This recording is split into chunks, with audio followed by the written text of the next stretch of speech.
Quer aumentar a sua renda trabalhando da sua casa? A Bruna, que já faturou mais de 3 milhões, vai te ensinar a como fazer isso. No curso dela, você vai aprender sobre marketing digital, vendas, crescer e faturar com o Instagram e muito mais. Ficou interessado? Clica no primeiro link da descrição. Cara, eu vou contar um segredo pra vocês, cara. Lá vem, anotem. Eu nunca li esse livro. Sério? Não deu livro? Coisas que apenas Thiago Nigro pode fazer. Não, mas deixa eu explicar. Eu nunca li o livro completo, entendeu? Só eu já que, li partes. porra, eu sei o livro inteiro, né? De tantas vezes que eu falei sobre o livro, já folhei ele várias vezes, às vezes eu li uma parte, li a outra e tal. E teve um monte de edição também esse livro. Teve. Mas eu nunca sentei pra ele de uma vez só. Já ouvi o audiobook e tudo mais, mas eu nunca li ele, cara. E é engraçado, né? Porque ele é um livro muito base pra educação financeira, Sim, né? Não, ele tá sensivelmente maior nessa reedição aqui, porque É, quando eu foi a li, que eu ele li era também, muito menor. Uhum. Foi lá Desgraçado. atrás, eu li em Porque lá em casa 2008. tinha um fininho. É Sabe verdade. esse Era. fininho? Versão Eu emprestei pra um amigo Tinha e um nunca mais fininho na sua voltou. casa? Olha, Se liga. eita! Vai virar um corte. O livro, gente. Pelo amor de Deus. Um só, fininho. um só. Um só. Essa versão é comemorativa de 20 anos, não é? Exato. É a mesma que vocês fizeram reler. Obrigado. Você leu essa agora? Eu tive que reler, né? porque Você tinha lido lá atrás? Eu tinha, cara, eu li esse livro com 13 anos. Nossa, você leu esse livro super novo. Cara, 13 ou 14 anos, Dia das Crianças. O meu pai é um cara super nerd e ele me deu esse livro. Quando que era isso aqui? Ano que era? Cara, eu não sei, velho. Eu tô com 33, alguém tem que fazer a subtração. 20 Foi anos, quando 2000. me porrou, Então, tinha olha acabado de só, lançar. mas Foi no quando ele virou final best-seller. ele Tinha tem, acabado de tipo, virar. um resumão no final aqui. De cada capítulo É, ele tem um de cada Eu resumo. só descobri capítulo. isso depois que eu perdi meu Sacanagem. fim de semana lendo 376 páginas. Obrigado, Manu. Eu devia ter avisado. E o meu pai, ele é um cara CLT, ele trabalhou 30 anos na mesma empresa, se aposentou na mesma empresa, e ele sempre prezou pela minha educação financeira. E o meu pai é um cara que ele conseguiu atingir a liberdade financeira sendo CLT. E esse livro me ajudou muito para eu perceber que eu não tinha o perfil de ser CLT. Porque eu fiquei apaixonado pelo pai rico, digamos assim. Então, isso me mudou, esse livro me mudou a perspectiva que eu tinha com relação ao risco. Porque meu pai era extremamente avesso ao risco. Que é o pai pobre, digamos assim, apesar do meu pai não ser pobre. Mas tinha a mentalidade do pai pobre, e esse livro abriu, assim, meu espectro do tipo, meu Deus, eu posso pensar alto, eu posso empreender, eu posso fazer o dinheiro trabalhar para mim. Então, esse livro foi um marco, assim, para eu virar empreendedor e comunicador e blogueira. Não, essa Foi parte que importante. você falou Blogueira do livro também. é logo o comecinho dele, até para situar o pessoal sobre as definições que ele coloca, né? O próprio título do livro é autoexplicativo, ele fala pai rico, pai pobre. O que significa isso? O Kiyosaki é americano, ele é do estado do Havaí. Para quem não sabe, o Havaí faz parte dos Estados Unidos, apesar de ser um estado totalmente deslocado. Um pouquinho longe só. Isso. E o Kiyosaki, ele fala que o pai dele era uma pessoa extremamente inteligente, super instruído, era um cara que ele trabalhava no governo do Havaí, só que era um cara que não sabia lidar com o dinheiro. E logo quando ele era pequeno, teve um fim de semana que os amigos dele foram passar um tempo numa casa de praia, e ele não foi. E aí os amigos dele falaram assim, você não tá convidado porque você é pobre. Crianças, né, cara? Crianças são muito fodas. Crianças são cruéis, eu né? passei por isso, cara. A muito criança é muito cruel. Se você não tem um olho, a criança vai falar, eu não gosto de você porque você não tem um olho. Criança eu é não assim, vou cara. dançar quadrilha É com verdade, você porque você não tem a mão. Exato, isso, é né? esse tipo de coisa. Então, crianças são extremamente cruéis. Ele falou que depois disso ele foi falar com o pai dele, e o pai dele, o pai pobre que ele fala, e até deixando bem claro, ele fala que ele gosta muito do pai, que ele é grato ao pai, mas ele diz que é o pai pobre porque ele tinha essa mentalidade pobre, não pensava em dinheiro. Falou, bom, você tem que usar a sua cabeça, tem que começar a fazer dinheiro. E de fato ele tentou fazer dinheiro com um amigo. Ele pegou embalagens de pasta de dente e pasmem, né? Na década de 50, que foi quando isso aconteceu, a embalagem de pasta de dente era feita de chumbo. Meu Deus. Pois é. E deixaram a criança derreter chumbo. Exatamente. Aí ele e o amigo dele Tá certinho. Não dá câncer, não. montaram uma mini siderúrgica pra derreter chumbo e tentar cunhar moedas, né? Aí quando o pai pobre dele viu isso, apresentou pra ele o conceito de falsificação.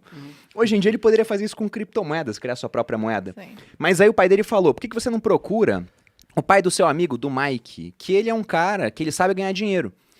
Ele é o pai rico da história. Só que o ponto é que quando ele tinha 9 anos, tinha esse cara que era o pai rico dele, mentalidade rica, e tinha o pai pobre dele, uma mentalidade pobre.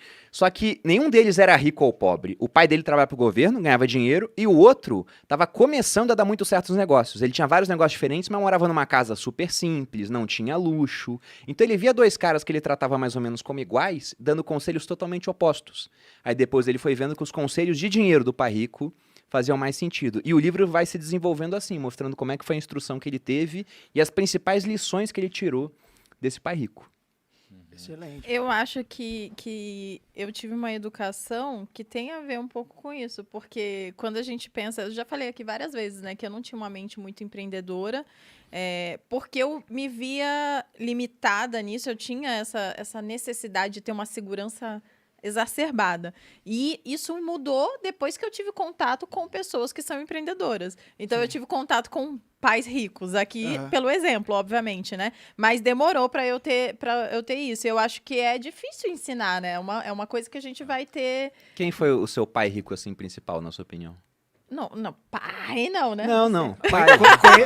Conhecido, Foi uma outra conhecido. coisa, no caso, Sim. não era pai. Mas era o exemplo que você me ajudou a enxergar, com certeza. Não, a Malu mudou muito depois que a gente começou a ficar junto. Isso até acabei contando no podcast do Joel. Porque uma das coisas que destravou a Malu foi um evento. E Que desse não foi evento esse. foi baseado o livro Segredos da Mente Milionária. E a Malu Isso. começou a entender muito mais a parte de venda, concordar com isso. Isso. Mas, cara, você tá falando uma coisa muito legal, que é sobre aprender, né? Ele aprendeu com o pai rico dele, né? E eu acho que tem uma sacada... Eu tô tentando tirar sacadas não óbvias aqui, tá? Tem uma sacada que eu acho que ajudou ele a aprender, que é uma sacada que tem a ver com uma passagem de Jesus, né? Tem uma passagem na Bíblia que Jesus ele diz o seguinte, ó. Ele fala assim, pois como ele mesmo disse, um profeta não é respeitado na sua própria terra. O que significa isso? Significa o seguinte, Jesus estava muito tempo no lugar, ele falou, cara, eu tô há muito tempo aqui, o profeta não é respeitado na mesma terra. Aí ele se mudou. O que significa isso? Que a gente tende a olhar com mais autoridade quem está mais distante da gente. Então isso aqui tem muito a ver com, por exemplo, a dificuldade de você ensinar seu filho sobre dinheiro. Isso aí tem a ver com, por exemplo, as pessoas aprenderem com a gente quando enxergam a gente num canal de YouTube e falam, nossa, olha como ele é foda. Mas quando tá do seu lado, você não reconhece. Tem a ver com, por exemplo, num evento, você ter olhado pro evento, olha que legal o T. Harv Eker, olha que legal. Então, o pai dele era o pai pobre nesse caso, né? Só que o pai dele tinha dinheiro. E aí chegou o pai rico, entre aspas... Tinha dinheiro classe média, digamos assim, né? Exato. Mas não é uma vida que você vai reclamar, né? Agora, você olha pra alguém de fora e fala, olha como a vida é muito mais legal. Então tem um pouco do viés também.